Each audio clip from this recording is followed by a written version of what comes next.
13-32. Our toughest 12 has been a good competition. Not so much, comparing tough guy with tough guy. I just like talking to these great warriors of rugby league. It's for Jim Beam and the Men of League, which is a great cause.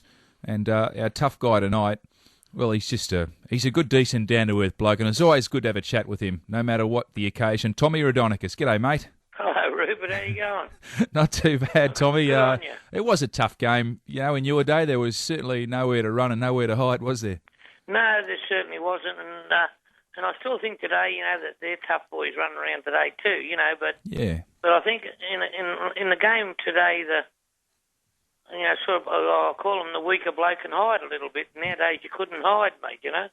Yeah, well, the interchange bench has probably contributed to that situation, hasn't it? They get a rest when they're a little bit tight.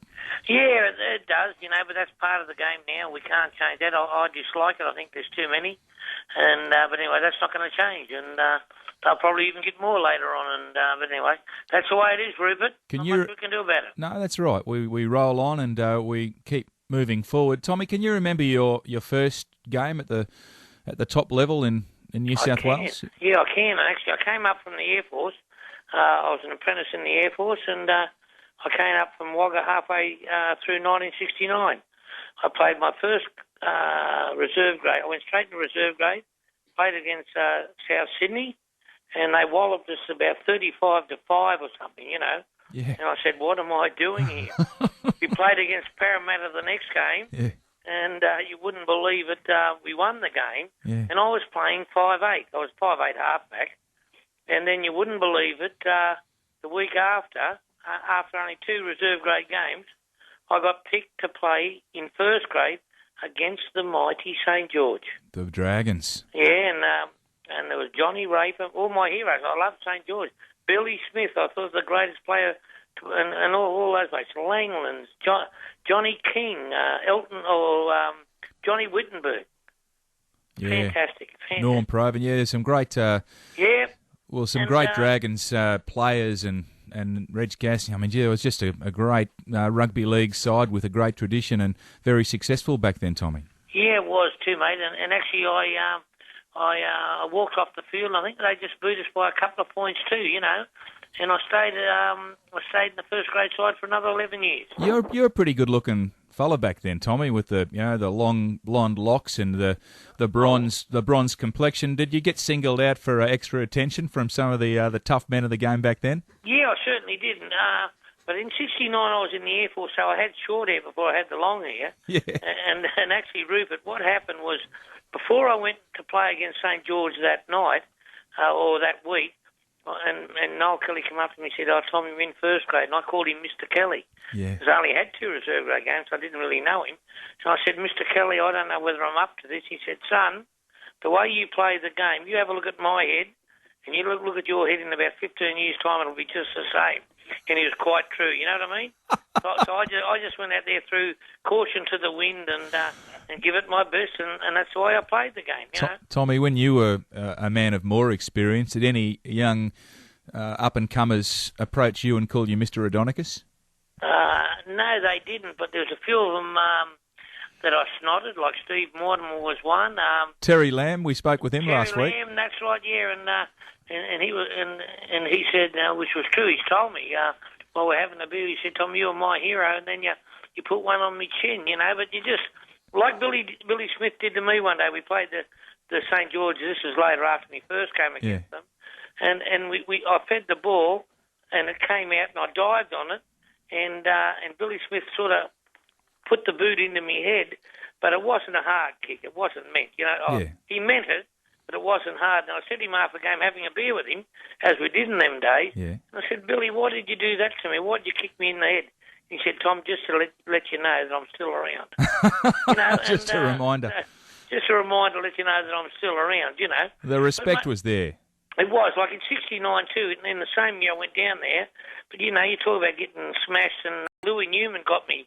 We played East at the sports ground, and Louis Newman, he was a South African playing for East, and he cleaned me up and smashed me cheekbone in 3 places, and I finished the game, and I remember, I didn't remember it till after the game, but Noel Kelly told me that he put me on the wing because I couldn't see the ball, but I had to stay there because we had no reserves left, you know. Yeah, And I had to stay there, and anyway, but that was in the day. Like, if he dish it out, well, you got to expect it. absolutely. I'm talking with Tommy Raudonikis. Tommy, I've got another listener on the line, and Tom from Caloundra. He just loves to talk about rugby league, especially in those days. And g'day, Tom. How are you? Oh, g'day, Rupert. How are you? Yeah, have a chat with Tommy Raudonikis. You got one of the best there, mate.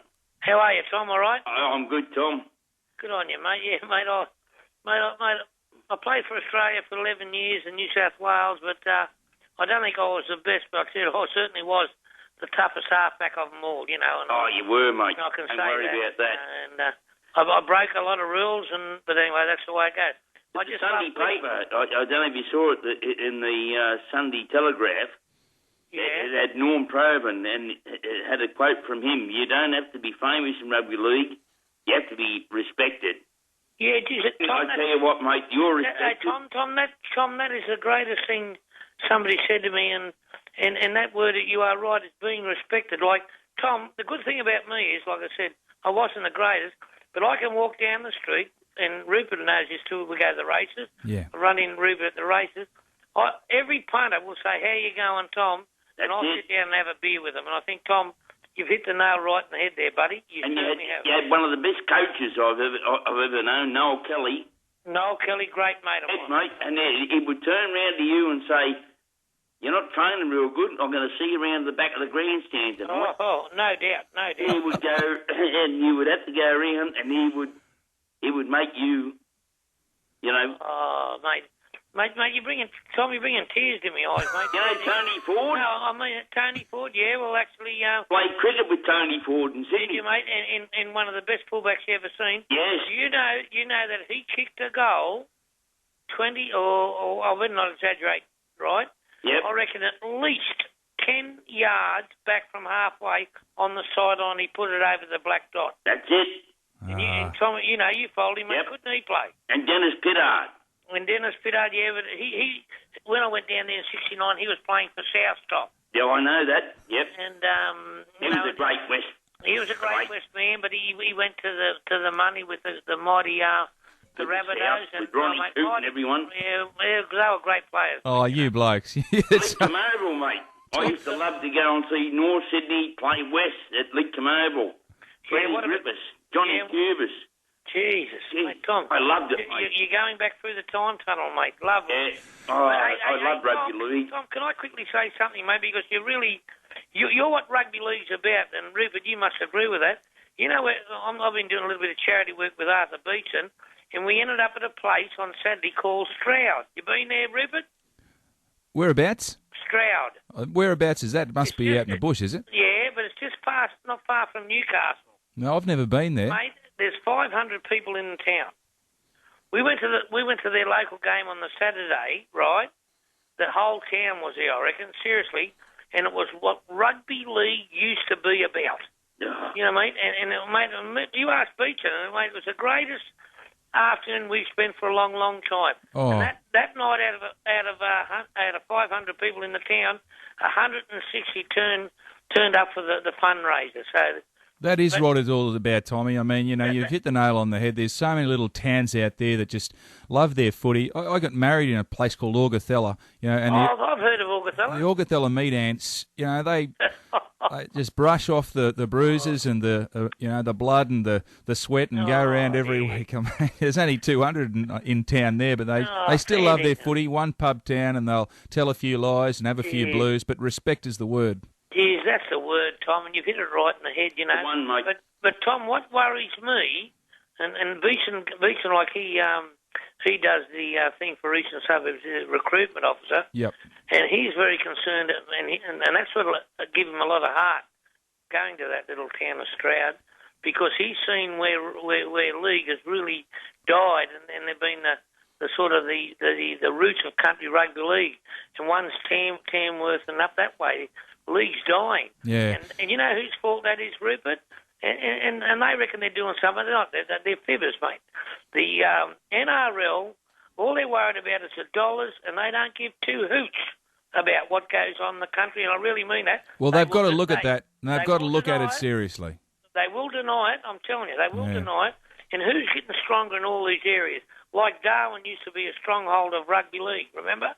Well, and now, Aussie rules. Yeah, I'll tell you one thing, Tommy. Just about every person I've spoken to on this segment, the toughest 12, originally hailed from the bush. And we lost Tom from Caloundra. He dropped out there. But, Tom, mate, we appreciate your call. It's good to tie you into the conversation. Just quickly, because we are running out of time.